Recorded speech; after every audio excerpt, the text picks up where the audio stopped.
हैं, कपड़ा उपड़ा लिए हैं और सोनू है और फंटू उधर पीछे बैठा है, देख लीजिए पीछे में जा रहा हूँ बैकिंग में।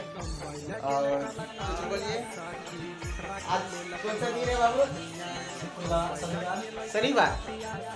शनिवार दिन है और हम लोग खरीदे हैं बहुत सा चीज। बाजार में मार्केटिंग है, इधर बहुत सारा लोग इधर है। आगे देखिए अच्छे अच्छे कपड़े नई वैरायटी मिलती है और फिक्स रेट है हमारा इधर, रिजनेबल दाम है, होलसेल भाव है। अपना डिटेल बताइए अपना दुकान के बारे में। अपनी दुकान है बीच वाली लाइन में है। अपना नाम शुभम सलेक्शन है और अपने चावला चौक में आई हुई है। ऐसे गांधीधाम एड्रेस बता दीजिए।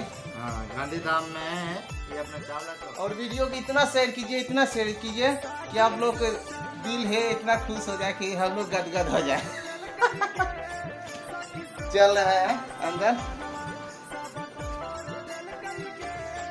और ऐसे दुलार प्यार देता रही, जीना है इस पे, जीना पर जाना पड़ता है। भैया इतना बढ़िया क्वालिटी को दिखाएगा कपड़ा कि आप कपड़ों को देखिएगा तो बहुत खुश हो जाएगा। मैं भी ये शर्ट लिया इसी दुकान में लिया और ये टी शर्ट भी इसी दुकान में लिया हूँ और शीशा चश्मा में लिया हूँ दूसरे दुकान में। ये सब देख लीजिए।